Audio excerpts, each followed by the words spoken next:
Amsa sudah bergabung. Halo Kak Febri. Halo Alifa.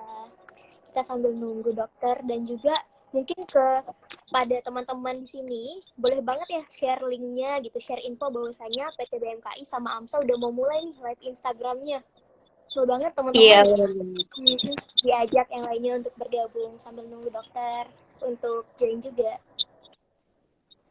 Ya, benar banget. Karena pastinya lagi ini bakal seru banget gitu, Kak. Karena banyak Iya. banget baru yang bakal kita bahas nih. Gitu. Jadi insight buat teman-teman semua.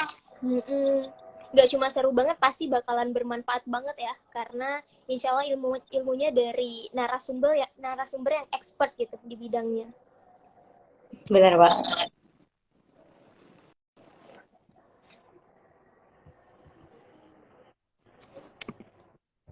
Ini sambil nunggu, mungkin sampai kita ngobrol-ngobrol santai aja kali ya, Kak. Kak Sabrina gimana nih kabarnya? Alhamdulillah baik. Gimana Alifa kabarnya? Baik juga, alhamdulillah. Kebetulan baru banget habis selesai ujian tadi.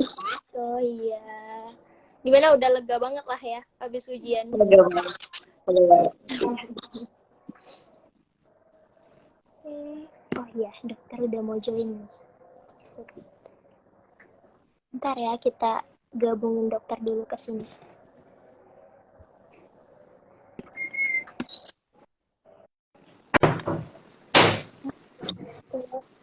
Selamat bergabung dokter. Yo, selamat malam. Oke, selamat malam juga dok. Baik, karena dokter sudah bergabung, kami selaku moderator izin untuk memulai ya dok ya, live Instagram Ya, hari ini. Baik. oke. Ini suara saya putus-putus nggak? Terdengar jelas dok, iya. Ya, oke, ya udah. Ya, Izin untuk memulai ya dok ya. ya, oke. Baik. Bismillahirrahmanirrahim. Assalamualaikum warahmatullahi wabarakatuh. Salam. Om Swastiastu, Namo Buddhaya, dan salam kebajikan. Selamat malam dokter dan para penonton live Instagram PT BMKI dan AMSA Indonesia. Ya. Oke. Ya, selamat malam dokter dan juga teman-teman semuanya. Gimana nih kabarnya hari ini, dokter? Sehat sih. Alhamdulillah, semoga sehat dan berbahagia selalu ya dok ya. Dan juga Ya. semoga para penonton juga sehat dan berbahagia selalu. Oke, nah jadi pada hari ini dalam rangka memperingati Hari Kesiapsiagaan Bencana Nasional, PT BMKI berkolaborasi dengan AMSA Indonesia dalam mengadakan live Instagram yang bertemakan peran masyarakat dalam penanggulangan bencana. Ini bakalan seru banget dan insya Allah bakalan bermanfaat banget nih. Jadi harapannya semoga nanti para penonton live Instagram ini bisa bersemangat nih untuk ngikutin live Instagram sampai akhir. Nah, ada pepatah mengatakan bahwasanya tak kenal maka tak sayang. Nah, maka dari itu mungkin untuk mengawali live Instagram kita perkenalan diri terlebih dahulu. Mungkin dimulai dari moderator dulu ya dok ya. Jadi malam ini moderatornya ada dua dok. Ada saya, baik perkenalkan dok, saya Syarifah Sabrina Sabit, akrab dipanggil Sabrina, asalnya dari Fakultas Kedokteran Universitas Tanjipura dok. Dan untuk di PJMKI sendiri, saya ini dari bidang penanggulangan bencana. Oke, mungkin boleh dilanjutin oleh teman saya, silahkan. Oke, selanjutnya saya izin memperkenalkan diri ya dokter dan juga teman-teman semua yang bergabung di live Instagram. Perkenalkan saya Alifah Imani Susilawati, biasa dipanggil Ima, dari Fakultas Kedokteran Universitas 11 Maret, Angkatan 2021 dokter. Dan di AMSA Indonesia sendiri, saya diamanahkan sebagai Community Outreach Team dari AMSA Indonesia tahun 2022-2023. Oke. Baik, nah teman-teman, hari ini kita kedatangan pemateri yang luar biasa banget, yakni beliau adalah Dr. Wisnu Pramudito, spesialis bedah. Nah, yang dimana beliau ini adalah Ketua Umum Pengurus Pusat dari PDEI. Nah, PDEI ini adalah Perhimpunan Dokter Emergensi Indonesia. Nah, mantep banget kan, kita langsung kedatangan ketua umumnya nih untuk menjadi narasumber kita hari ini. Nah, baik, mungkin langsung saja nih dok, dari dokter memperkenalkan diri secara singkat gitu. Dan mungkin update kabarnya juga gitu, atau kesibukannya sekarang gimana. Silakan dokter. Ya, oke. Selamat sore teman-teman semua ya. Jadi saya tadi dari perkenalkan, saya Dr. Wisnu ya. Saya spesialis bedah ya tadi dan saat ini kebetulan ya gitu. Jadi menjabat sebagai ketua PP dari Perhimpunan Dokter Emergensi. Nah, jadi Perhimpunan Dokter Emergensi Indonesia atau PDI adalah perhimpunan seminat ya. Jadi bukan perhimpunan spesialistik emergensi, tapi justru perhimpunan seminat di mana isinya adalah multi profesi ya. Jadi multi profesi dalam kedokteran yang seminat atau berminat terhadap masalah-masalah emergensi. Ya, jadi isinya terutama adalah dokter umum yang bekerja di GD ya, kemudian spesialisasinya didukung bedah ya, kemudian jantung ya dan semua ya banyak dan terutama sekarang salah satu saudara kandung kami yaitu Perdamsi yaitu spesialis ahli emergensi Indonesia. Dokter ahli emergensi. Jadi itu adalah spesialisnya ya, dokter emergensinya ya. Jadi kita juga di dalam PDI ini nanti teman-teman ya yang sekarang masih menjadi mahasiswa kedokteran, nanti setelah menjadi dokter, Anda bisa bergabung di PDI. Dan PDI sendiri selain kita mengurus masalah sehari-hari ya, artinya yang ditemukan sehari-hari, terutama pada teman-teman yang bekerja di gawat darurat ya.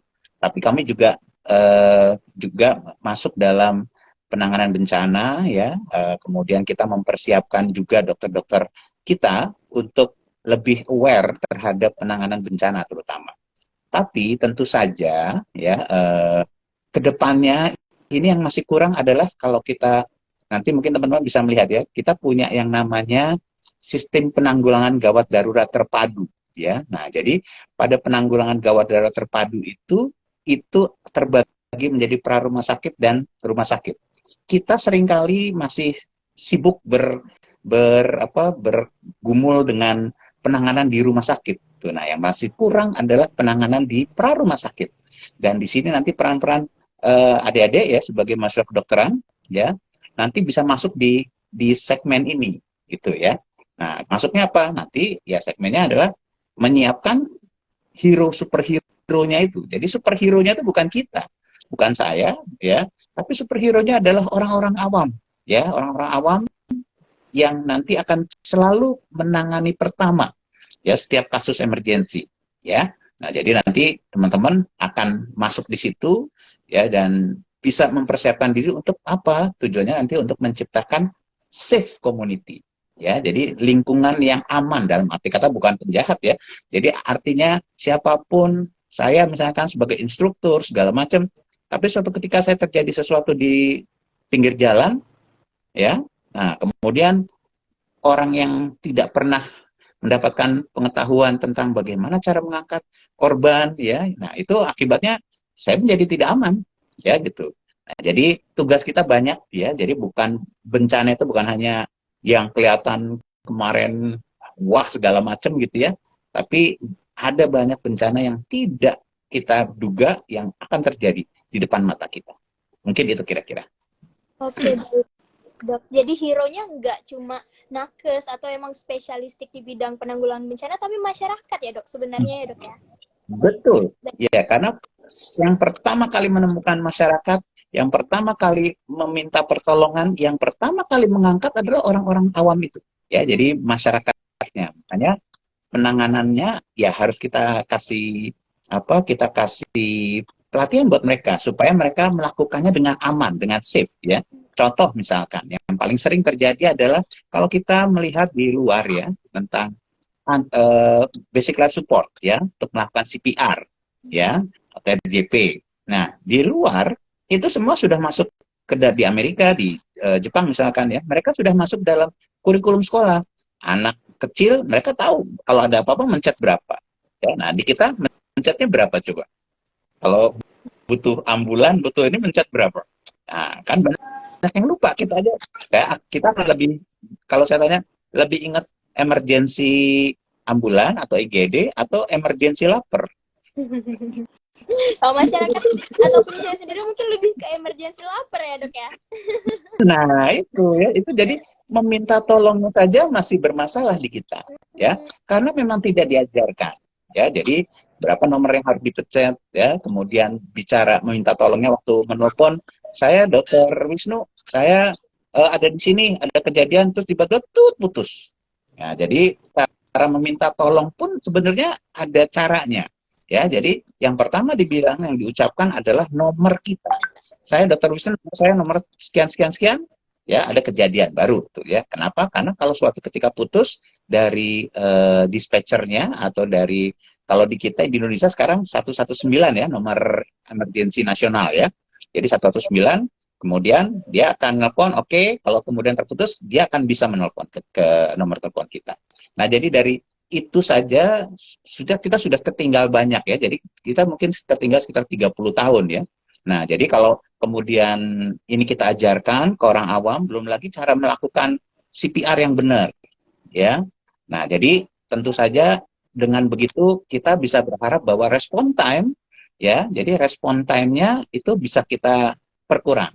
Kalau orang-orang awam itu terlatih untuk melakukan CPR ya atau BLS, maka mereka bisa memberikan waktu buat nakes datang ke tempat kejadian itu, ya, sehingga waktu diambil alih kondisinya. Karena waktu kita melakukan CPR itu, kita membuat seolah-olah korban itu yang tadinya tidak teraba nadinya, ya, jadi seolah-olah dianggap sebagai henti jantung, kemudian dilakukan CPR. Nah, waktu melakukan CPR sebenarnya kita membuat seolah-olah jantungnya dibuat berdenyut. Nah, sambil menunggu tim nakesnya datang atau ambulansnya datang, gitu. Itu kira-kira gambarannya. Jadi bukan kita kan hero-nya. Baik, siap. Terima kasih, Dok. Nah, sebelum kita masuk lebih dalam nih, Dok, untuk tema pembahasan kita kali ini, mungkin saya penasaran nih, Dok. Dokter kan spesialis bedah nih. Nah, apa sih sebenarnya alasan dokter nih untuk bergabung ke perhimpunan emergensi ini? Mungkin ada alasan tertentu dari dokter yang buat dokter pingin untuk bergabung. Padahal kan spesialis bedah tentu dokter selaku spesialis bedah juga sibuk ya dok ya di rumah sakit dan lain-lain. Nah, mungkin boleh di-spill dok. Ya. Ya, jadi sebenarnya kalau buat saya sendiri profesi dokter ya. Kemudian pada saat saya dulu masih PTT ya. Dulu kan masih PTT tuh zaman saya ya. Kalian kan sudah nggak ada tuh ya. Nah, dulu kebetulan saya PTT di satu rumah sakit di Kabupaten Cirebon ya di daerah Kuala di situ.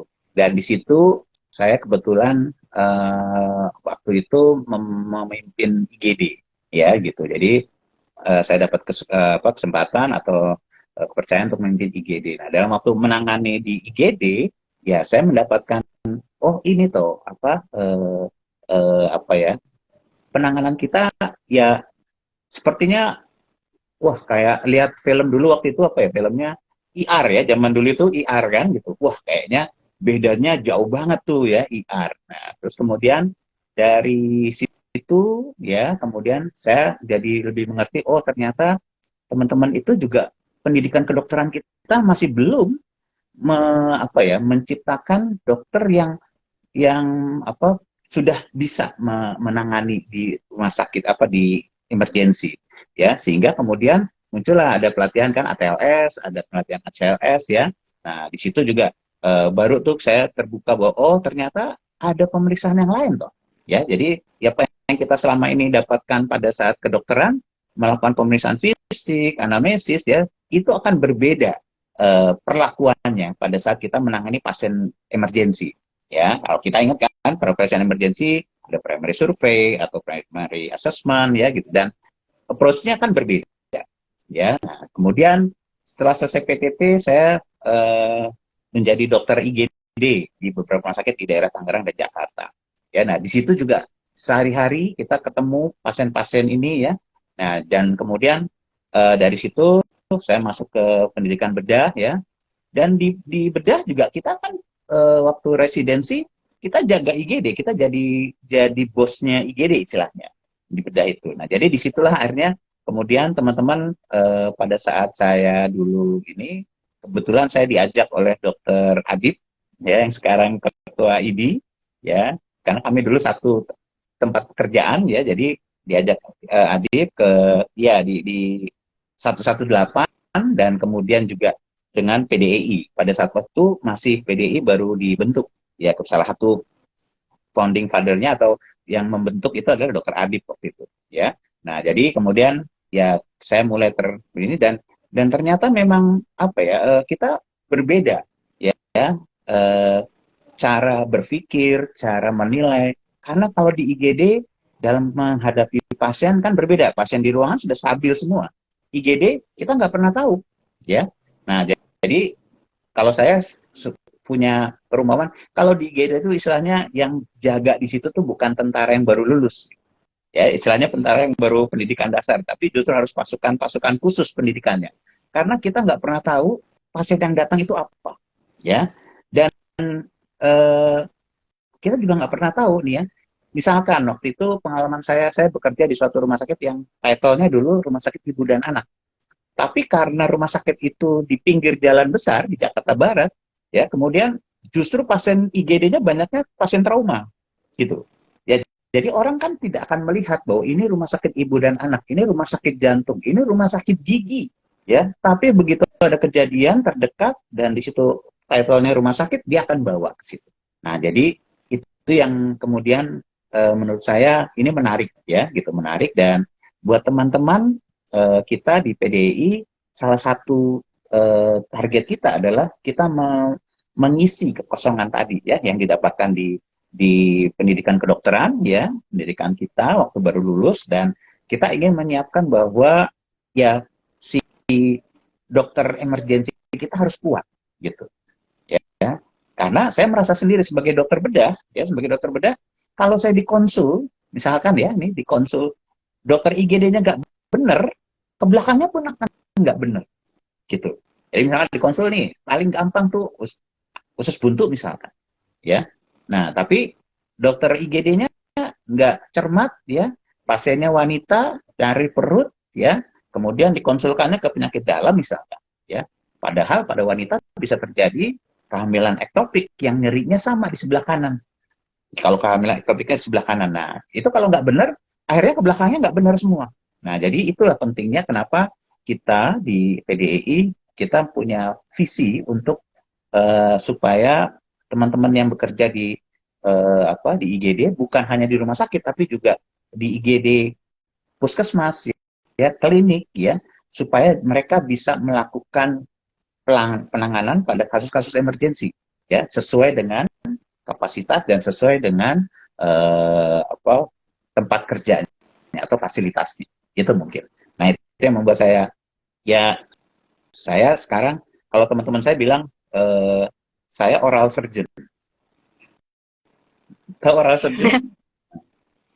Nah bedah mulut ya, tapi bukan bedah, justru kebanyakan oralnya, ngocehnya daripada operasinya gitu ya. Ya itu karena ya kita ingin bahwa buat saya prinsipnya ya kita men-share pengalaman ya supaya teman-teman nggak perlu lagi menemui kasus-kasus yang dulu saya pernah lost gitu misalkan ya. Nah makanya saya bersama Dr. Adib waktu itu ya saya concern ya di PDI gitu kira-kira. Masya Allah, keren banget. Jadi intinya karena pengalaman-pengalaman dokter, terus niat mulia untuk memperkuat dokter emergensi Indonesia ya dok ya? Ya. Sebenarnya bukan mulia sih. Ya. Maksudnya berarti memang sebesar. Iya, bagaimana dokter? Ya jadi sebenarnya ya itu mungkin salah satu penebusan dosa kali ya. Karena dulu saya melakukan beberapa ketololan, istilahnya dalam kata-kata beberapa kesalahan, ya mudah-mudahan adik-adik itu tidak mengalami lagi. Gitu. Mungkin itu kira-kira. Alifa ada yang mau disambung mungkin? Silahkan dulu. Ya, tadi izin menanggapi aja setelah mendengar dari Dokter Wisnu, rasanya berarti tantangannya cukup besar ya memang dokter, karena ternyata kasus-kasus emergensi itu penanganannya bisa sangat berbeda dengan pasien-pasien yang memang dalam kondisi stabil. Gitu. Jadi luar biasa banget Dokter Wisnu mau menjadi oral surgeon istilahnya, memberikan edukasi dan juga share info-info kepada masyarakat terkait apa yang sebenarnya harus dilakukan untuk menangani kasus-kasus emergensi gitu. Ya. Oke, baik. Dok, izin lanjutkan ya, Dok ya. Nah, jadi kan Mm-mm. di sini kita ada dua moderator nih, Dok. Nanti untuk pertanyaannya mungkin akan bergantian dari Sabrina dan Alifa. Dan himbauan juga nih bagi para penonton, jikalau nanti di pertengahan sesi live kita ada yang mau bertanya, nah boleh banget langsung aja sampein di question box yang udah tersedia di live Instagram ini. Jadi jangan nunggu akhir. Nanti pas di akhir, mungkin kalau masih ada sisa waktu, kita bakalan bahas ya dok ya, untuk Ya. pertanyaan-pertanyaan yang udah disampaikan para penonton. Oke, baik. Nah, langsung saja ya dok, kita masuk ke pembahasan kita hari ini. Terkait dengan peran masyarakat dalam penanggulangan bencana. Nah, untuk yang dasar-dasar dulu nih dok, terkait dengan apa sih sebenarnya bencana itu. Nah, kemudian mungkin boleh di-spill juga macam-macam bencana itu apa aja. Karena tadi kan dokter di awal juga bilang ya bencana tuh nggak cuma bencana alam gitu, tapi ada yang lain juga. Nah, mungkin bisa Ya, dijelasin, Dok. ya, oke.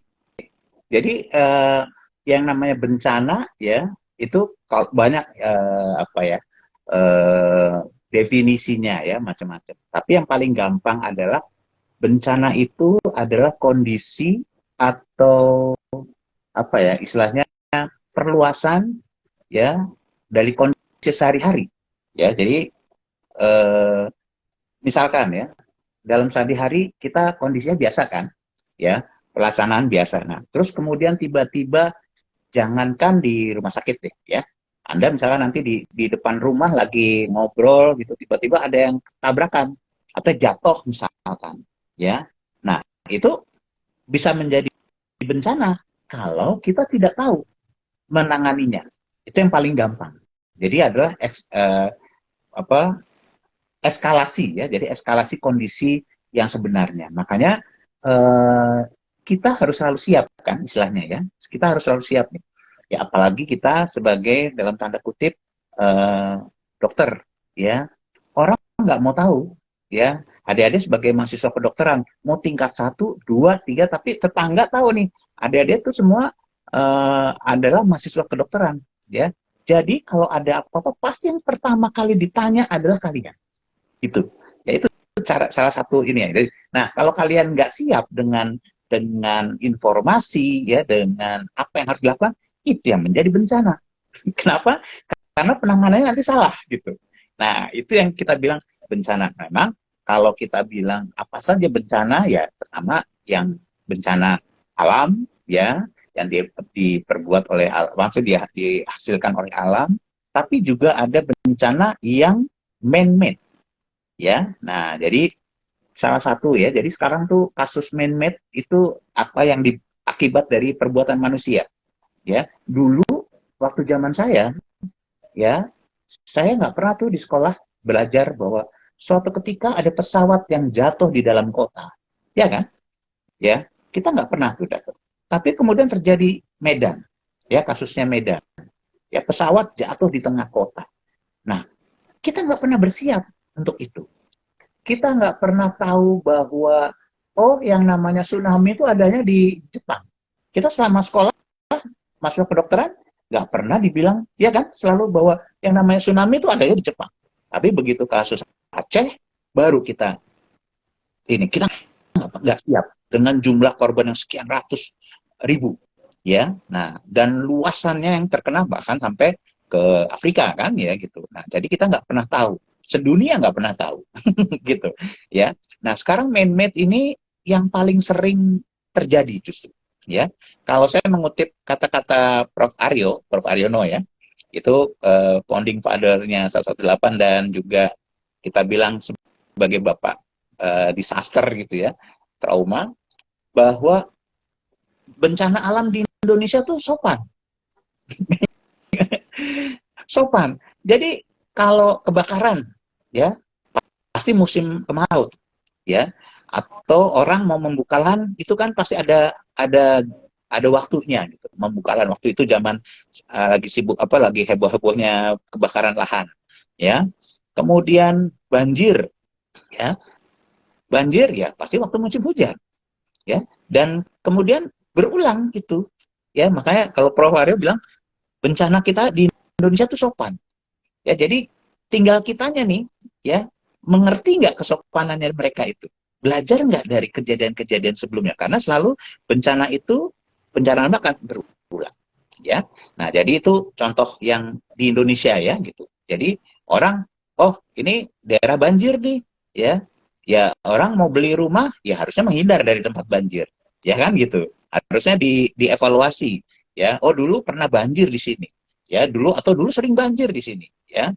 Kebakaran, ya kebakaran di Jakarta itu kalau udah musim panas, apalagi kayak sekarang nih, ya habis Lebaran orang pada pulang, nah kemarin pas Lebaran ada kebakaran juga kan gitu, ya. Jadi kita udah tahu sebenarnya polanya di Indonesia, ya. Nah jadi itu yang dibilang Prof, bencana itu di kita sopan gitu, ya.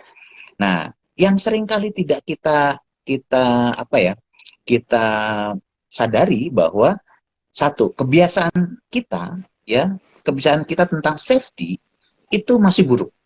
Coba aja lihat, kira-kira. Kalau menurut adik-adik, kira-kira apa kasus yang bencana terbesar di Indonesia? Yang sering terjadi, tiap jam malah. Tahu nggak kira-kira? Hmm? Banjir Tiap mungkin, jam. dokter. Kenapa? Apa? Alifa bilang Kecelakaan. banjir mungkin, Dok. Banjir. Tapi banjir nggak mungkin tiap jam ya, Iya. Dok, ya. Juga ya. Ya, Iya. ya jadi Kecelakaannya, Dok, itu ya. Jadi ada istilah namanya silent disaster di kita di Indonesia. Ya, silent disaster. Kenapa? Karena kita menganggap bahwa itu adalah kejadian yang biasa, yaitu kecelakaan. Ya, kecelakaan. Sekarang kalau lihat data misalkan dari dari Metro Jaya ya, per hari ya di daerah Jabodetabek yang di bawah daerah Metro Jaya, angka kematian akibat kendaraan bermotor roda 2 per jam itu 6 nyawa melayang. Itu kalau nggak salah udah sekian tahun yang lalu ya hasil sensus. 6 nyawa melayang per jam di daerah Polda Metro Jaya. Nah, jadi kita hitung aja. Kalau 6 kali, itu per jam ya, kali per hari, kali seminggu, kali sebulan, kali setahun. Angkanya berapa? Pasti dalam setahun akan lebih dari angka korban tsunami. Ya, tapi kita tetap aja biar. Kenapa? Nah, itu karena satu. Contoh ya, mengendarai kendaraan bermotor, nggak pakai helm, ya, kemudian melanggar lampu merah, ya, melawan arus gitu. Nah, jadi itu adalah yang kejadian sehari-hari yang kemudian karena kita sudah menganggap kebiasaan itu sebagai sesuatu yang biasa, maka dianggap itu fine-fine aja. Makanya itu tadi disebut silent disaster. Ya, jadi disaster tuh. Nah, sekarang kalau saya tanya nih contoh ya, kalau misalkan Anda mau melaporkan ya, atau Anda misalkan seorang dispatcher adalah yang di 119 yang menerima laporan untuk dan nanti dia akan mengerahkan ambulan. Misalkan ada kejadian 2 motor tabrakan, jeder. Kira-kira Anda akan ngirim, ini kejadiannya hari Sabtu. Ya, hari Sabtu. 2 motor tabrakan. Kira-kira mau ngirim berapa ambulans? Atau kira-kira korbannya berapa deh? Korbannya kira-kira berapa? 2 Maksimal. motor tabrakan, yang pasti 2 dulu ya, Dok ya. Tapi bisa jadi 2. dari 2 itu bisa bertambah lagi karena kan di jalan nggak cuma mereka berdua ya, Dok ya. Iya, nah jadi berapa kira-kira? Bisa banyak, Dok, nggak cuma 10. 10. Iya. 10. Percaya nggak 10?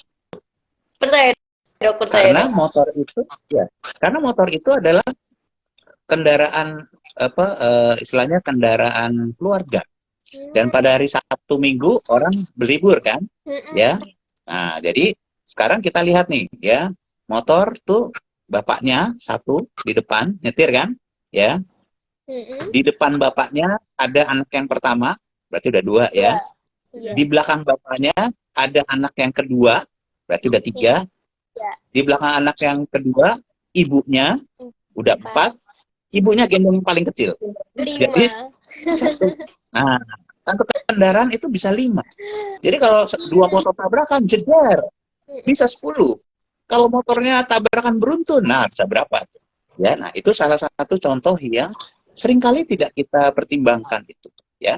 Nah, jadi itu yang makanya sekarang yang kita justru harusnya, dan apalagi teman-teman yang bekerja di IGD, ya, bahwa harus siap untuk dapat kasus istilahnya kita mass casualty, ya, karena itu akan sering, ya. Nah, tadi 6 pasien, 6 orang meninggal dalam setiap jam di Polda Metro.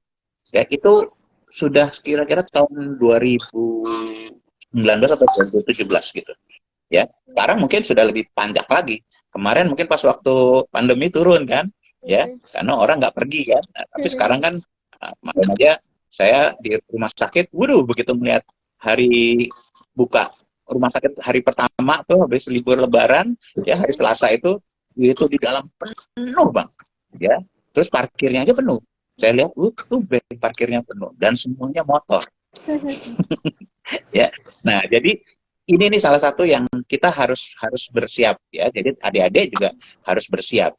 Nah, gimana kita menangani kalau ada kecelakaan di depan, ya?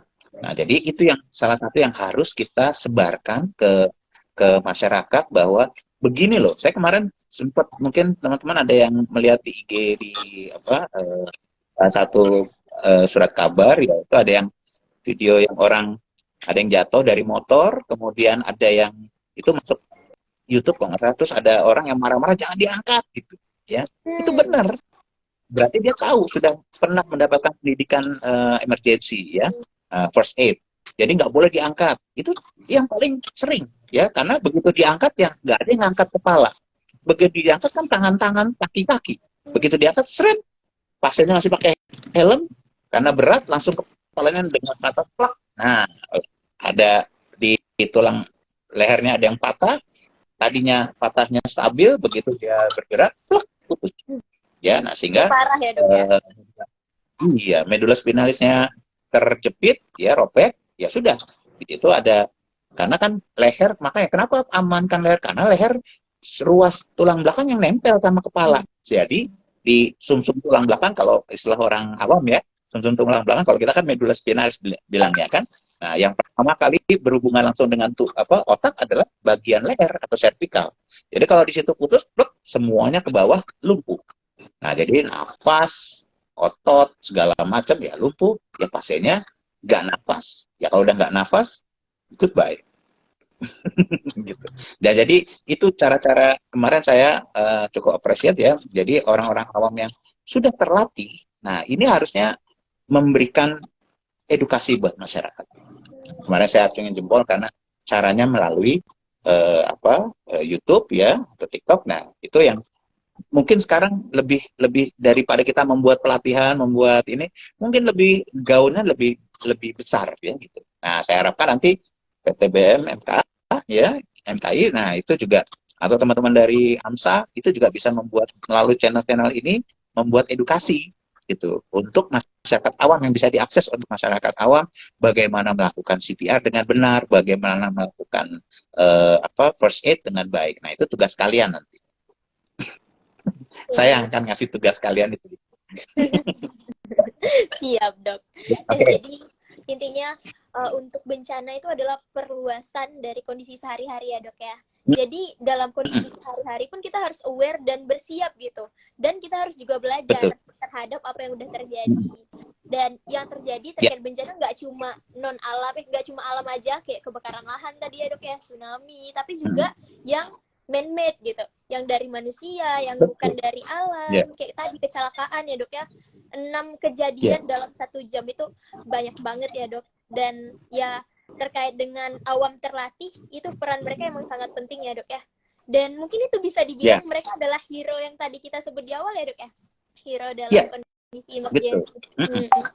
Ya, jadi kalian bisa menjadi hero itu, ya. Tugas kalian nanti menjadi hero dan menciptakan hero-hero baru, ya. Jadi cara paling gampang adalah ya tadi ya, kalian sebarkan ilmu ini pertama ya di lingkungan kalian dulu, di rumah, ya. Jadi kalian mendapatkan misalkan pelatihan basic life support ya, first aid, ajarkan dulu orang-orang di rumah, ya. Sehingga nanti misalkan kalian sudah menikah, punya anak ya. Nah, waktu kalian kerja, Anaknya kan yang ngurus, kalau nggak eyangnya ya mbaknya kan gitu ya. Nah, jadi ajarkan ke mereka gimana kalau tersedak choking. Ya, gimana caranya kalau bayi tersedak atau eh, orang tua kita misalkan yang usianya sudah manula, dia tersedak gitu ya. Nah, gimana caranya melakukan pertolongan itu? Itu bisa boleh disebarkan atau kita ajarkan kepada orang-orang awam. Dan Anda sebagai mahasiswa kedokteran, karena stratanya masih belum nakes, karena belum lulus kan, jadi Anda dianggap belum punya kompetensi untuk kedokteran, tapi Anda bisa masuk dalam orang awam terlatih. Nah, itu level 2-nya tuh. Jadi orang pertama adalah orang awam biasa, ya. Dan level 2-nya adalah orang awam terlatih. Nah, di situ termasuk Anda atau mereka yang berlatih mereka yang di PNR, Pramuka, ya, kemudian kalau di fakultas di universitas pencinta alam, ya, Menwa. Nah, itu adalah orang-orang awam terlatih yang bisa kita ajarkan. Rekrut di situ untuk latihan bersama, ya.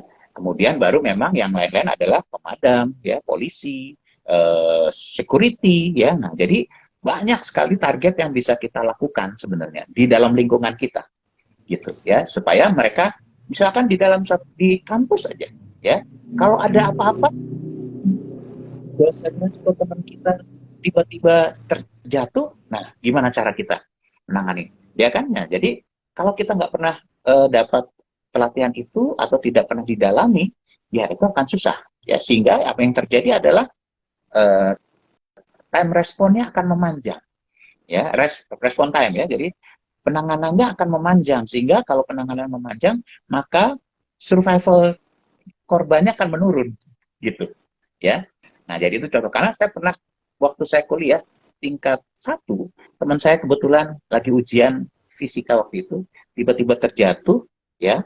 Kita belum dapat pengalaman ini, hanya waktu itu ada belum melakukan CPR, ya akhirnya langsung dibawa aja, ya, ke rumah sakit terdekat, karena waktu itu saya kebetulan di Untar, jadi terdekatnya sumber waras, sampai di sana meninggal, ya, gitu, akibat aneurisma ternyata. Nah, kita kan nggak tahu aneurisma, ya, jadi itu salah satu pelajaran saya juga, ya, gitu, sehingga saya bilang, kenapa, apa yang harus dilakukan. Nah, jadi ini yang nggak boleh terjadi. Jadi lingkungan kita, lingkungan kuliah, lingkungan rumah, ya, lingkungan pekerjaan, itu harus menjadi lingkungan yang safe, ya. Nah, tentu saja kerjaannya banyak, karena beda dengan negara maju sekitar 20-30 tahun, ya, mereka mulai memasukkan basic life support ke kurikulum pendidikan itu di tahun 70-an, ya, sedangkan kita sampai sekarang, kita aja di Fakultas Kedokteran, ya kan, nggak ada pelatihan khusus atau pelajaran khusus untuk basic life support. Yang Anda dapatkan, ya, Anda kalau ikut TBM, ya, mungkin Anda dapat di situ, ya. Akibatnya apa? Akibatnya kita sendiri sebagai tenaga medis nggak tahu cara melakukan itu. Begitu juga teman-teman yang di rawat misalkan, ya. Nah, jadi itu langkah besar, tapi kalau nggak kita mulai dari langkah yang kecil, ya itu nggak akan tercapai. Ya, oke. Oke, mungkin menarik banget nih tadi pembahasan dokter, karena dokter sering banget mention kalau orang-orang yang paham itu harus memberikan edukasi kepada masyarakat-masyarakat yang masih awam. Ya. Nah, kalau misalkan nih dokter, banyak masyarakat yang ternyata udah mulai aware nih, oh kayaknya aku harus tahu banyak tentang gimana cara penanggulangan bencana dan lain sebagainya, tapi mereka masih bingung nih dok, apa yang harus dilakukan untuk meningkatkan kesiapsiagaan mereka. Nah, kira-kira langkah-langkah apa aja nih bagi orang-orang awam yang harus dilakukan untuk mempersiapkan diri mereka supaya ketika terjadi hal emergensi mereka bisa cepat untuk membantu gitu, dok. Ya, jadi ya memang mau nggak mau harus menambah ilmu, ya, menambah ilmu buat orang awam, terutama teman-teman yang awam. Nah, biasanya nanti mereka bisa aja menghubungi provider-provider yang ada. Semua sekarang banyak sekali perhimpunan dokter, ya, mereka bersedia untuk, saya yakin bersedia untuk mengajarkan ilmu-ilmu itu, ya. Dan apalagi sekarang mereka yang punya channel seperti Anda nih, ya. Jadi TBM MKI punya channel. Nah, itu salah satu cara yang mungkin lebih mudah, ya. Mudah. Jadi Anda nanti bekerja sama dengan PDI, ya, kita bisa kasih mentoring, ya, untuk bagaimana sih melatih basic life support misalkan, ya, basic life support, ya. Kalau perlu sampai orang yang di sekitar, jadi semua targetnya eradikasi buta basic life support, gitu, ya. Jadi minimal di dalam kampus Anda misalkan, ya, di dalam kampus Anda ajak tadi, ya, saya bilang teman-teman yang lain, ya, ajarkan juga ke teman-teman fakultas kedokteran, janganlah masuk fakultas kedokteran ngaku masuk dokter tapi nggak tahu cara melakukan CPR, ya, itu harusnya tabu. Gitu, ya. Nah, kemudian ajarkan ke mereka semua, ya, terserah nanti kerjasama dengan fakultas, ya, dengan fakultas, dok kita gini gini gini, nanti tentang materi itu kita bisa support, ya. Nah, jadi ajarkan, ya, tentu saja sebelum mengajarkan Anda harus belajar dulu, ya, gitu. Jadi Anda nanti kita bisa dengan kerjasama dengan PDI, nanti Anda kita latih untuk menjadi trainer, ya. Jadi nanti Anda bisa menjadi trainer sehingga tidak butuh waktu mengajarkan, mungkin hanya pertama kedua kita pantau, habis itu Anda bisa lakukan itu, ya. Nah, jadi nanti kita bisa buat seperti itu. Nah, kemudian Anda kembangkan tadi dengan channel-channel Anda ini, ya. Nah, channel-channel Anda ini Anda kembangkan, sharing, ya, tadi pelatihan-pelatihan itu di-sharing, ya, sehingga lebih banyak orang awam yang bisa bertanya. Kalau dia mencari, oh kemana sih PDI? Ah, ribet tuh, ya. Tapi kalau misalkan mereka bisa menghubungi dengan channel Anda, ya, Anda yang punya TikTok, ada yang punya channel YouTube misalkan, ya, sebagai influencer, nah itu sangat tinggi artinya, ya, buat masyarakat kalau Anda membuat konten, jadi jangan cuma konten yang goyang-goyang doang, ya.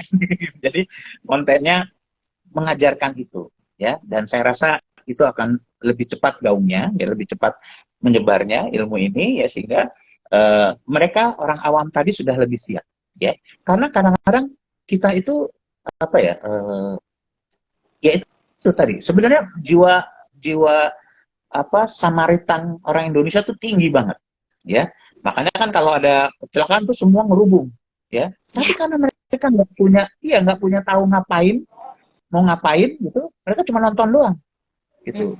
Padahal dengan mereka ngerubungin orang itu, mereka menghirup oksigen, terus mengeluarkan CO2, sehingga CO2-nya berkumpul, nah yang dihirup sama si korban, CO2-nya itu yang lebih banyak konsentrasinya, kan gitu. Ya itu contoh salah satu hal sepele atau hal kecil yang mungkin gitu. Oke, daripada kalian merubung ngeliatin itu, kalian telepon, ya, telepon ambulans. Dengan begitu ada penolong yang akan menolong, yang memang berkualitas atau berkompeten akan menolong gitu, ya. Nah, terus ya, dan juga ingat, ya, juga ingat ada orang baik selalu ada orang jahat. Ya, itu kan sudah. Nah, jadi kita mau menolong, kita harus ingat safety first, ya. Kalau kita tidak aman untuk menolong, ya jangan tolong, ya. Kecuali yang mau kita tolong ya darah daging kita, ya, orang tua, atau kalau nanti Anda sudah menikah gitu, ya, anak kita gitu. Tapi kalau kita itu orang lain, bukan berarti kita tidak empati, tapi safety first, ya, karena selalu ada orang baik dan ada orang jahat, ya. Anda sebagai orang baiknya, berarti ada yang orang jahatnya gitu. Nah, jadi itu yang kita gunakan, ya. Jadi safety first, ya. Jadi kalau memang tetap bagaimana mereka bisa menjadi hero, yaitu ajarkan gimana cara menolong, menelpon, meminta bantuan. Nah, itu yang kita ajarkan. Suruh pencet 119, ya, telepon, ya. Kemudian atau nomor rumah sakit yang ada di situ, ya. Nah, atau nomor yang Anda ketahui, kita ajarkan ke mereka, ya. Nah, jadi supaya kalaupun mereka tidak menolong, mereka menghubungi ambulans atau menghubungi tenaga kesehatan yang ada. Itu kira-kira. Oke, berarti tadi yang pasti pertama masyarakatnya harus mau belajar ya dokter, dan juga memanfaatkan Betul. relasi yang ada, bisa meminta bantuan kepada para dokter atau mungkin mahasiswa kedokteran juga untuk memberikan edukasi ke mereka. Ya. Terus mereka sebagai hero juga bisa membantu dengan hal yang paling sederhana adalah meminta tolong, Ya. dengan menelpon ambulans dan lain sebagainya yang tadi sudah dokter sebutkan begitu. Dan mungkin dokter ada cerita juga nih, seberapa besar sih impact dari masyarakat yang sudah teredukasi ini dalam penanganan bencana, Dok? Oh ya, selalu, ya. Jadi tadi, ya, kalau tadi kan bencana itu adalah eskalasi pelaksanaan kita sehari-hari, ya. Jadi, nah, tapi kemudian ada juga dari Prof. Aryo nih, ya, saya mengutip, jadi jangan pernah berharap kita akan menangani bencana dengan baik kalau penanganan sehari-harinya masih buruk, ya. Jadi apa artinya? Chaos, ya. Nah, kalau saya tambahkan, jadi penanganan bencana itu seperti patah hati, ya. Jadi kalau Anda baru pacaran sekali, kemudian patah hati gitu ya, diputusin, kira-kira melonya mau berapa hari? Kira-kira melonya berapa hari? Kalau Bisa seminggu, bisa ya, sebulan kan gitu. ya, Nah, tapi kalau lama Anda sih. sudah, iya, tapi kalau Anda terlatih patah hati, ya, artinya Anda udah ini ke 100 kali nih pacaran ya, terus tiba-tiba diputusin. Paling kan ya udah besok cari lagi kan gitu. Istilahnya ya. Nah, jadi pada penanganan bencana seperti itu. Jadi kalau kita nggak pernah berlatih, ya, kita nggak pernah berlatih untuk menghadapi kasus emergensi atau kasus bencana, ya, maka kita nggak akan pernah bisa menangani itu, ya, karena apa? Panik dulu yang akan menguasai diri kita, ya. Jadi kalau pelatihan-pelatihan, kebetulan saya instruktur di ATLS, ya, kemudian saya juga instruktur ACLS di American Heart Association dari 118. Nah, di situ selalu kita bilang bahwa mereka di sana mengajarkan bahwa pengetahuan ilmu itu hanya sebagian, 50%. Sisanya latihan, ya. Jadi kalau misalkan ini ya kita harus berlatih. Nah, seperti teman-teman di TBM, ya. TBM. Kalau Anda cuma berlatih karena mau ada apa? Biasanya ada lomba gitu ya. Nggak akan bisa gitu. Mungkin Anda bisa menang pas waktu lomba, tapi pada saat menangani kasus sebenarnya pasti panik, ya. Nah, jadi supaya menghilangkan panik itu harus berlatih. Nah, saya selalu bilang kepada teman-teman di IGD, ya, pada ikut apa pelatihan, ya, saya selalu bilang latihlah diri Anda, ya. Lulus punya sertifikat itu hanya sebagian. Karena ujian sebenarnya, ya, adalah pada saat kita menangani pasien atau korban. Itu ujian sebenarnya. Dan itu akan dicatat di atas, ya. Bukan berarti kalau Anda menghindar tadi Anda nggak dapat pahala, kan tetap dapat pahala kan. Anda punya niat baik mau menolong, tadi nggak nelpon aja sudah dapat pahala, ya. Jadi superhero-nya sudah dapat tuh, ya. Penghargaan superhero-nya dari atas sudah dapat. Nah, jadi apa yang kemudian kita harus lakukan adalah berlatih, ya. Nah, jadi ini pada teman-teman, itu saya salah satu yang selalu menganjurkan, yaudahlah kalau di TBM jangan lomba lah gitu. Lebih baik acaranya itu adalah latihan bersama, ya. Latihan bersama buat apa? Buat kalian, antar kalian itu mendapatkan teman. Karena pengalaman saya, ya, dulu pas waktu saya ngambil presidensi, ya, ternyata saya ketemu juga dulu yang barengan saya dulu waktu waktu waktu eh, forensik misalkan, ya, dari fakultas lain, ya. Terus sekarang dia ngambil bukan bedah memang yang lain, kan? Tapi ya kita bekerja sama, ya. Pada saat residensi akhirnya kalau ada pasien tuh bedah yang gitu, ya. Itu hal yang kecil. Nah, tapi nanti juga itu akan berlanjut, ya.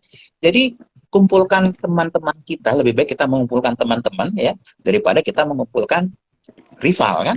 Gitu ya, capek sendiri nanti, ya. Nah, jadi itu tadi, ya, jadi berlatih. Nah, saya selalu bilang bahwa setelah mendapatkan pelatihan itu mereka harus berlatih, ya. Jadi biasanya kita selalu bilang kalian bikin dalam satu pelatihan, peserta itu bikin aja grup, ya. Atau kalau di rumah sakit misalkan, ya, sudah dapat pelatihan, misalnya waktu saya sering mengajarkan code blue, ya, saya bilang ya udah, kalian setiap 1 bulan sekali, kalau memang tidak ada panggilan code blue, harus latihan, ya. Karena tadi kalau kita tidak biasa latihan, maka ya kita nggak akan biasa nanti untuk menangani kasus sebenarnya, gitu. Jadi nanti tugas kalian juga, jadi selain tadi mengajarkan, kalian juga harus bisa membuat bagaimana mengumpulkan mereka yang sudah kalian latih untuk berlatih bersama, ya. Jadi sebulan sekali, ya, 2 bulan sekali minimal kalian ajak.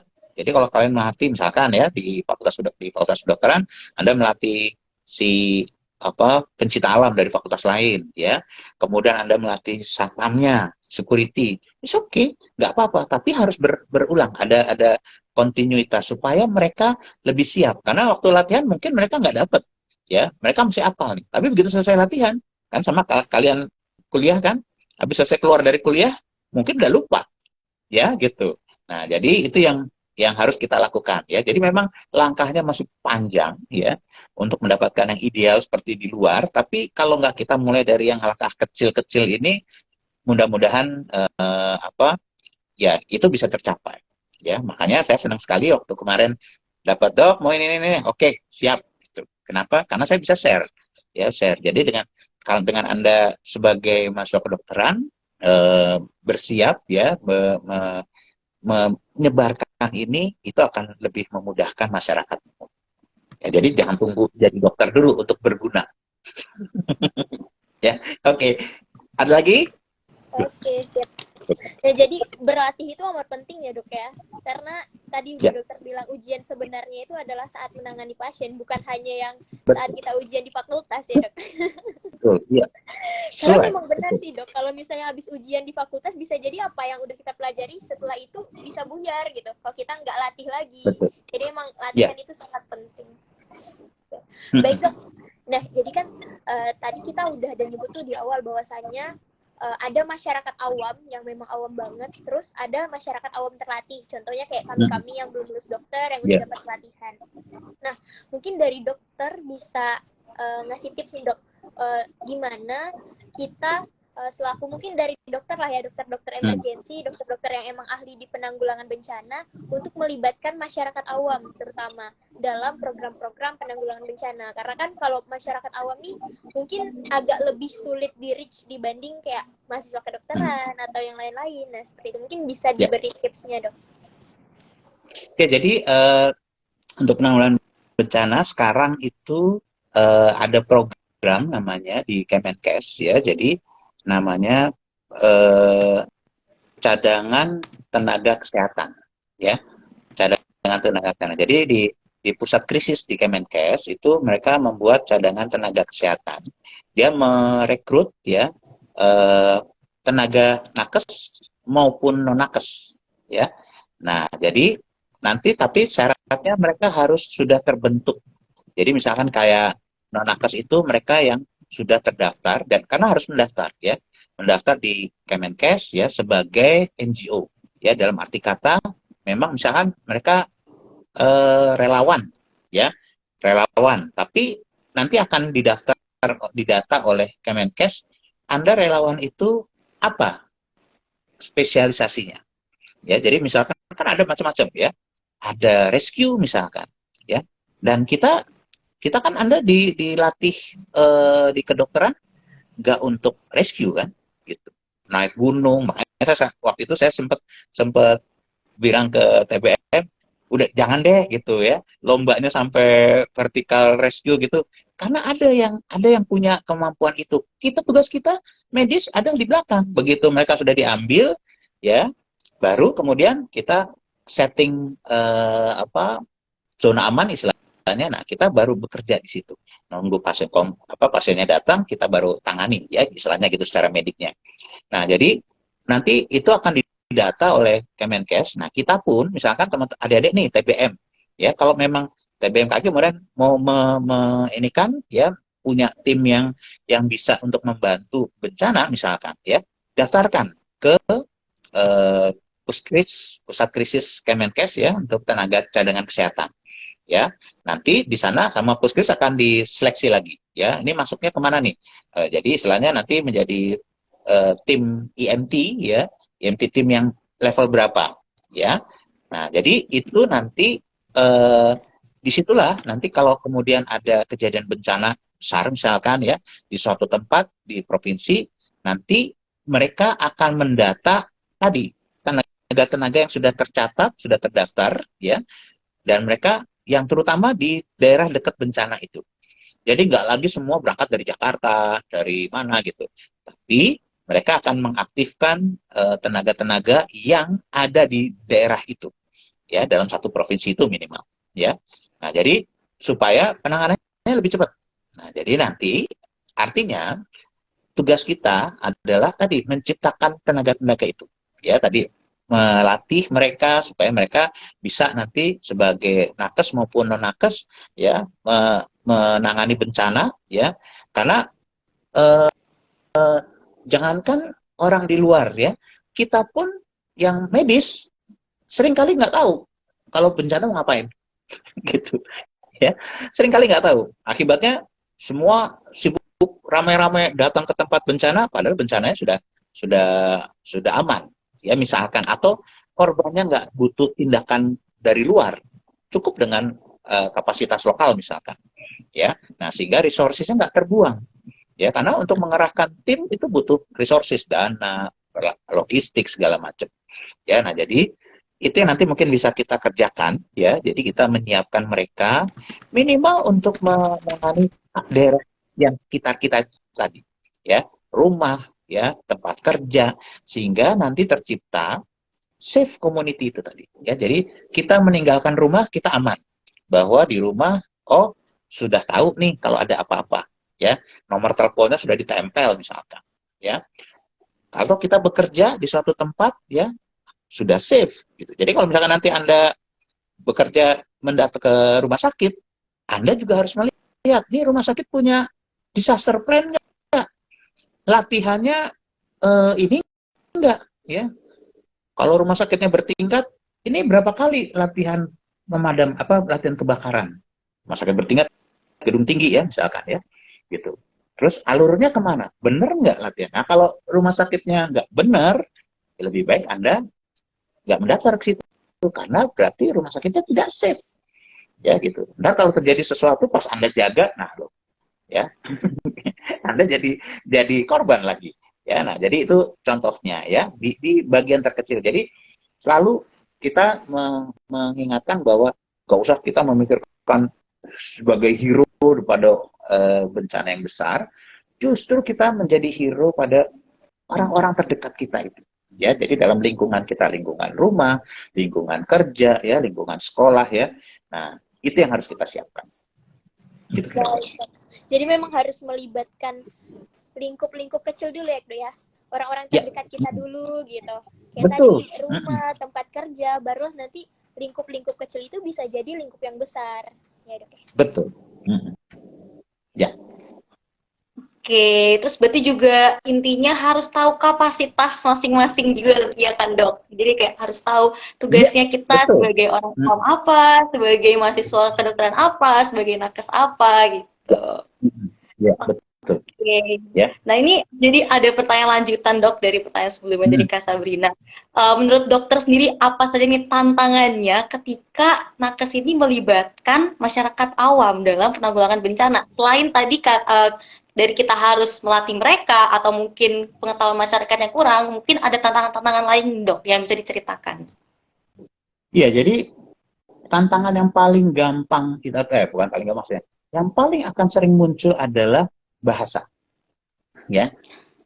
Nah, jadi bahasa dalam arti kata gini, ya, karena bahasa kita sebagai tenaga medis, ya, jangankan dengan orang awam ya, dengan antara tenaga medis, saya dokter bedah dengan perawat, saya dokter bedah dengan dokter jaga misalkan, kalau bahasanya nggak sama, hasil akhirnya nggak akan sampai. Istilahnya kayak perahu ya, perahu dayung itu, lomba dayung itu kan, perahu naga. Yang satu dayung ke belakang, yang satu dayung ke depan. Jadi kira-kira akan gimana? Muter perahunya, nggak maju. Ya, nah jadi itu yang harus kita usahakan ya. Nah, jadi pengalaman-pengalaman saya seringkali kasus-kasus kasus-kasus emergensi ini menimbulkan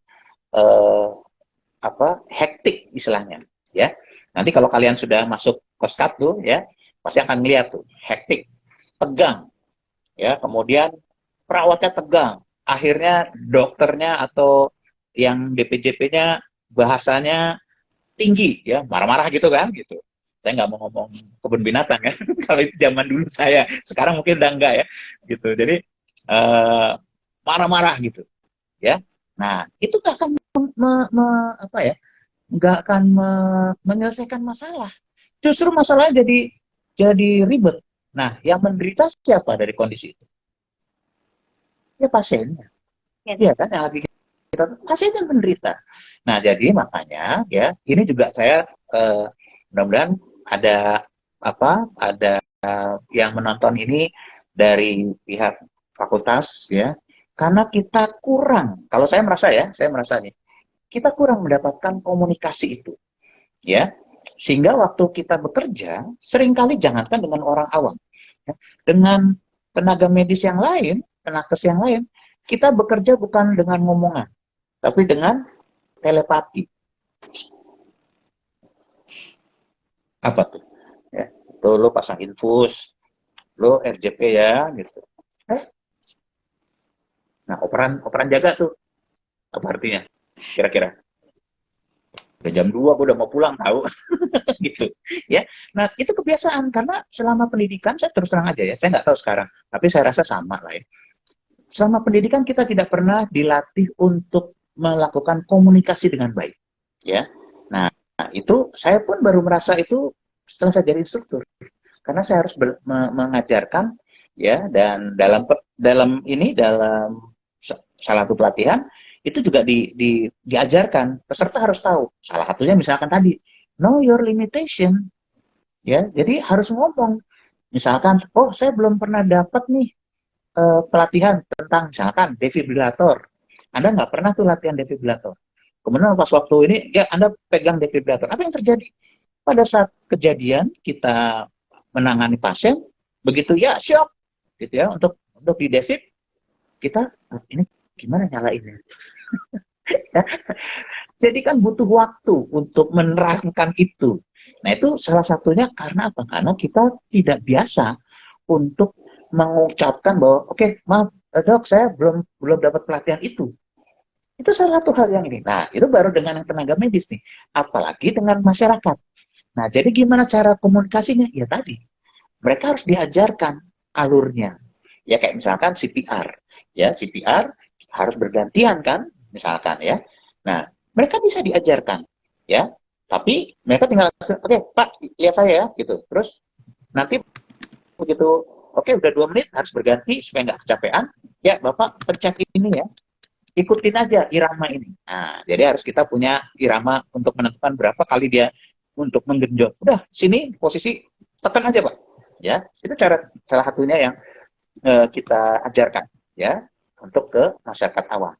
Sehingga dengan begitu, suatu ketika, ya,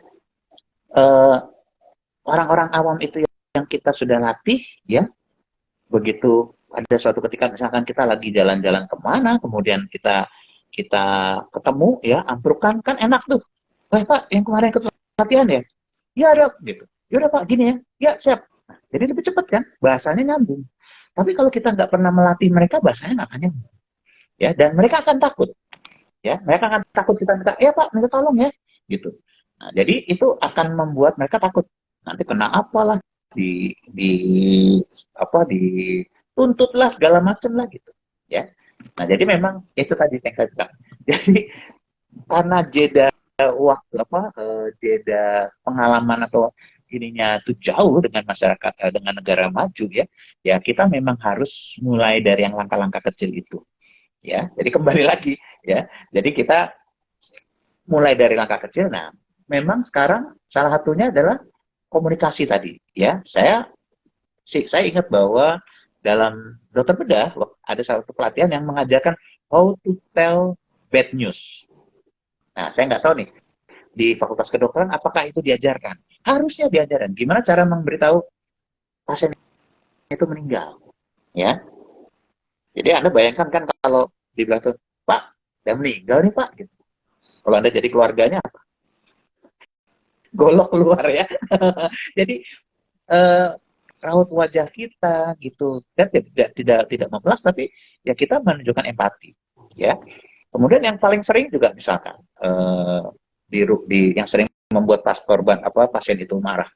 Jadi misalkan contoh pasiennya dilaporkan diem nih, ya, terus di rumah sakit lapor perawatnya, bentar Pak, cari dokternya, tanpa harusnya perawatnya memeriksa dulu kan, gitu. Itu contohnya. Terus dokternya cuma satu yang jaga, jadi dipanggilin, dokternya lagi ngurus yang lain. Baru datang nih pasiennya udah meninggal, ya. Terus dokternya langsung bilang, wah, biasanya bahasanya kan, ya Pak, Bu, kita sudah berusaha maksimal ya, kan gitu. Kalau Anda keluarga pasiennya apa yang terjadi? Lihat dari tadi didiemin aja, terus dokter yang bilang kita sudah berusaha maksimal, pasien sudah nggak ada, golok lagi gitu keluar. Ya, itu contohnya. Jadi sebenarnya hal yang paling kecil adalah komunikasi itu, ya, tapi efeknya sangat besar. Nah, jadi saya harapkan teman-teman, adik-adik belajar itu juga, ya. Mudah-mudahan dari fakultas ya juga memberikan pelatihan-pelatihan untuk bagaimana kita berkomunikasi dengan baik, ya. Itu kira-kira ya. Ada yang lagi? Oke, berarti kalau dirangkum memang tantangan terbesar ada di komunikasi ya dokter, dan memang jadi Betul. PR juga nih bagi para fakultas kedokteran di Indonesia untuk melatih mahasiswanya terkait cara berkomunikasi yang baik. Karena nggak hanya ke orang awam aja, tapi sesama nakes sendiri pun bisa aja terjadi gap communication gitu ya dok. Oke, nah, selanjutnya mungkin pertanyaan dari moderator sudah habis nih dokter, tapi kami ingin memberi kesempatan juga kepada teman-teman yang menonton live Instagram untuk memberikan pertanyaan lewat question box yang sudah ada. Mungkin nanti bisa dibacakan oleh Kak Sabrina ya Kak. Oke, baik. Nah dok, ini udah ada yang bertanya nih dok, dari @kan_fw. Nah, jadi izin bertanya dokter katanya. Kalau pasca bencana nanti, bagaimana masyarakat dapat membantu dalam menangani masalah kesehatan, seperti misalnya penyebaran penyakit atau trauma psikologis dan sebagainya, dok? Mungkin boleh dipersilakan kepada.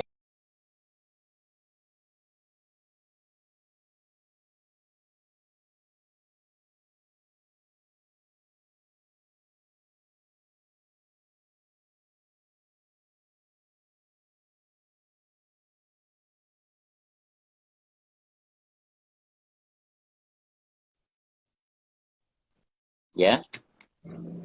Padahal kalau kita kembali kepada jati diri kita masing-masing, hati kecil kita, ya, kita mau menolong itu untuk apa sih? Ya kan? Kan targetnya bukan untuk kita, targetnya untuk masyarakat itu tadi. Nah, jadi ya itu lagi kembali kepada prosesnya, ya. Nah, jadi kalau dalam penanganan bencana selalu akan ada namanya medical support, ya, manajemen support. Nah, jadi ada dua nih, ya. Medical support ya kita, misalkan ya, tim medisnya yang bekerja merawat, mengobati, operasi segala macam, ya. Tapi ada juga medical support, manajemen support. Nah, manajemen support tuh ngurusin apa? Nanti ketuanya siapa, ya, kemudian ngurusin logistik, ngurusin keuangan, ngurusin evaluasi, ya, mengumpulkan data, ngurusin security, ya. Nah, jadi teman-teman itu jangan takut, ya, jangan takut nggak dapat kebagian hero itu tadi, ya. Apapun yang Anda lakukan dengan dasar niat untuk membantu korban pasti akan tercatat. Yang pertama itu, ya. Nah, kemudian tadi, ya, di penanganan bencana itu ada fase-fasenya, ya, seperti fase bencana, tanggap bencana, ya, kemudian ada fase rehabilitasi, ya. Jadi semakin bencananya semakin besar, pasti fasenya akan semakin panjang. Nah, jadi jangan semua, ya saya bilang, jangan semua itu pengen kelihatan hero-nya tadi. Jangan semua gedebak-gedebuk pada fase tanggap bencananya. Karena pengen kelihatan. Saya masih ingat dulu waktu Aceh, ya. Itu kalau dulu, waktu Aceh itu, kalau nggak berangkat ke Aceh kayaknya nggak hebat. Gitu. Sehingga apa yang terjadi?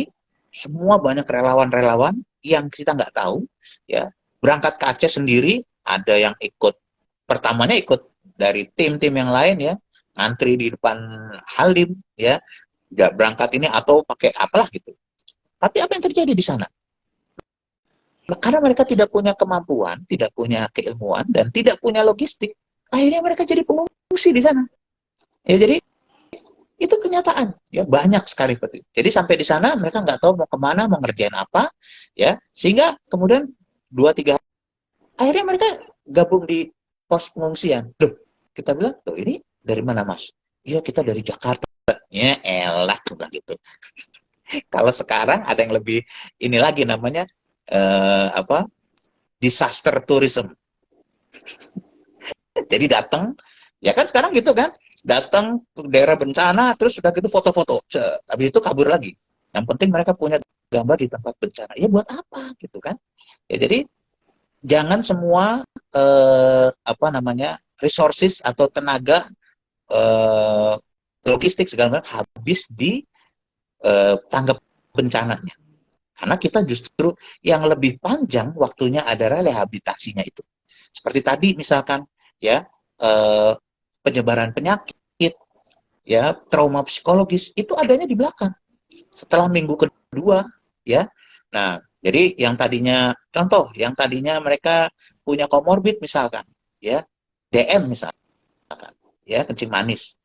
Pada saat sebelum bencana mereka biasa kontrol. Tapi begitu bencana, ya misalkan rumah sakitnya terdampak, ya dokternya bubar semua, ya atau dokternya ada tapi nggak bisa praktek di situ, ya akibatnya obatnya habis, ya. Nah jadi itu. Terus misalkan di pengungsian, ya tidur di tenda tuh nggak enak, ya. Itu kemarin sudah saya rasakan di Turki, ya tidur di tenda dengan suhu -2 derajat Celcius, ya. Ya, jadi itu contoh ya. Jadi, nah itu siapa harusnya ada yang ngurusin. Nah, itu bagian yang logistik misalkan. Nah, itu urusannya ada di manajemen support. Nah, jadi manajemen support ini yang nanti akan menghitung, oh ini untuk tanggap bencana sekian. Ya, kita mau ngirim tim itu untuk berapa hari. Ya, berarti logistiknya sekian. Jangan sampai kita mengirim tim nantinya malah menyusahkan orang atau masyarakat di daerah bencananya. Itu nggak boleh, itu tabu ya. Nah, jadi itu yang harus dihitung. Nah, jadi nanti teman-teman tadi, kalau teman-teman punya kemampuan, misalkan ahli kesehatan masyarakat, ya, kemudian trauma psikologis, ya. Nah, teman-teman bisa mendaftarkan di Puskris tadi, ya, di Puskris. Tapi perhimpunan yang nanti akan mendaftarkan di Puskris bahwa, nah, jadi kembali kepada perhimpunan Anda. Kemarin banyak sekali ya. Jadi ada yang dari kesehatan masyarakat, ya, ada yang dari trauma healing, ya, dari psikologi, ya. Nah, mereka kemudian nanti akan pada saatnya, ya, jadi pada saat semua nggak akan dikirim pada pengiriman pertama, pada apa, pada tanggap bencananya.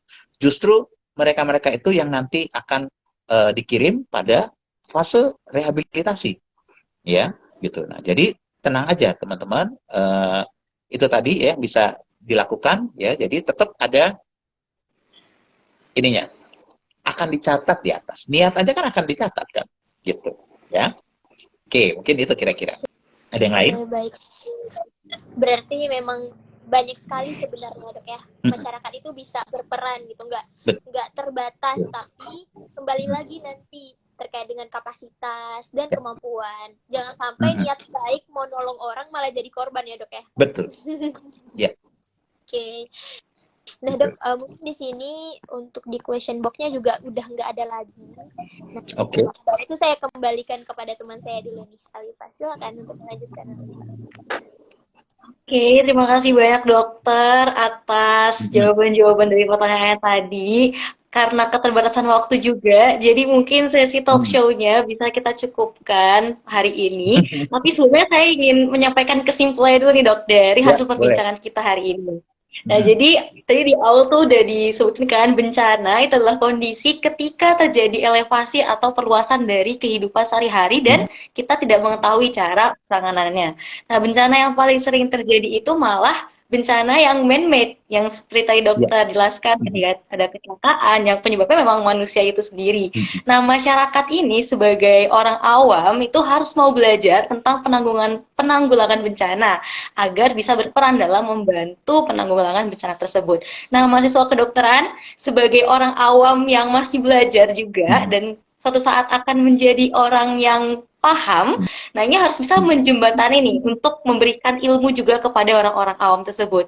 Nah, terus harus kita ingat juga bahwa kita tidak perlu menjadi hero di bencana yang besar terlebih dahulu, mulai dari langkah-langkah kecil di lingkungan sekitar kita. Nah, hero yang sebenarnya ini adalah masyarakat karena mereka yang pertama kali akan melihat bencana. Tuh. Nah, setelah pertolongan pertama masyarakat punya peran yang sangat penting tadi untuk langkah-langkah awalnya mungkin bisa meminta pertolongan kepada nakes-nakes dan lain sebagainya. Dan diiringi juga dengan adanya edukasi-edukasi kepada masyarakat supaya bisa tercipta hero-hero baru nih di lingkungan sekitar untuk menanggulangi bencana yang ada. Mungkin itu kesimpulannya dari talk show hari ini, dokter. Nah, kami selaku moderator ingin berterima kasih banyak sekali kepada Dokter Wisnu yang sudah menyempatkan waktunya untuk hadir menjadi pembicara hari ini. Mungkin untuk menutup sesi hari ini sebelum kita benar-benar mengakhiri live Instagramnya, dokter bisa memberikan sepatah dua patah kata sebagai closing statement nih, dokter. Pesan ya, mungkin kepada teman-teman yang menonton. Ya, jadi ingat bahwa bencana ada di sekitar kita. Dan kapanpun itu, kita mungkin suatu ketika akan menemui itu. Jadi, kita nggak pernah tahu kapan, sehingga jangan tunda. Ya, siapkan diri Anda, ya, siapapun Anda, mau nakes, mau non-nakes, ya, siapkan diri Anda, ya, untuk menghadapi bencana. Kita nggak pernah tahu itu akan mengenai siapa. Ya, yang kita harapkan adalah apabila suatu ketika, sampai suatu ketika itu terkena pada orang-orang yang di sekitar kita, orang-orang yang kita cintai, maka kita sudah siap untuk menangani atau melakukan pertolongan. Ya, jadi tidak berharap semua dibebankan kepada tim medis. Ya, nah jadi kembali kepada teman-teman yang non tenaga medis, ya, jadi bersiap, ya, cari ilmunya, cari pelatihannya, ya, Anda akan lebih baik untuk mempersiapkan diri, ya, sehingga apabila kemudian terkena pada orang-orang terdekat kita, kita sudah bisa. Ya, dan buat teman-teman masuk kedokteran, buat Anda harus lebih keras lagi untuk melatih diri Anda untuk menjadi agent of change. Nah, itu ya. Jadi bukan hanya untuk kita saja, Anda harus menjadi agent of change. Jadi Anda bisa menjadi hero sebelum harus menjadi dokter. Itu kira-kira. Oke. Ya. Baik, mantap sekali dokter. Nih memberikan motivasi juga nih kepada saya untuk menjadi agent of change ke depannya. Baik dokter, terima kasih banyak closing statement-nya. Setelah ini akan ada dokumentasi terlebih dahulu. Nanti ada teman-teman yang mendokumentasi. Jadi saya akan hitung saja ya dokter. Ya. Oke, baik. 3, 2, 1. Oke, mungkin sekali lagi dokter. 3, 2, 1. Oke, terima kasih banyak Dokter Wisnu.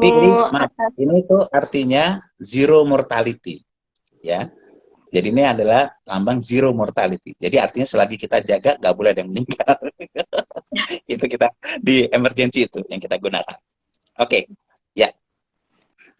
Ya, saya dan juga Kak Sabrina selaku moderator juga meminta maaf kepada Dokter Wisnu dan juga teman-teman di live Instagram apabila terdapat salah-salah kata maupun perbuatan. Dan terima kasih banyak atas antusiasnya kepada teman-teman yang mengikuti live Instagram hari ini. Semoga bisa bermanfaat banget nih ilmunya dari Dokter Wisnu.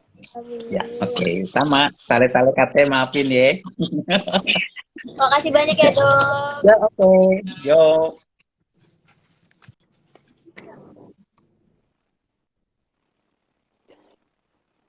Oke, mungkin selanjutnya Dokter Wisnu bisa dipersilakan untuk meninggalkan live Instagram atau mungkin dari Kak Sabrina yang ingin mengakhiri live Instagramnya, Kak? Iya, izin untuk mengakhiri ya, Dok ya. Ya. Semoga nggak jerah nih, Dok, untuk ikut join kegiatan-kegiatan saya senang sekali kalau ya, saya senang, maksudnya itu tadi sebagai salah satu passion saya, ya, kemudian salah satu juga kita ingin untuk PDI terutama kita ingin juga melatih teman-teman yang di fakultas kedokteran supaya waktu nanti Anda menjadi dokter Anda sudah siap, ya, dengan kasus-kasus emergensi. Ya, oke. Semoga bisa bertemu di kesempatan selanjutnya ya, dokter. Izin mengakhiri, Dok. Assalamualaikum. Ya. Waalaikumsalam.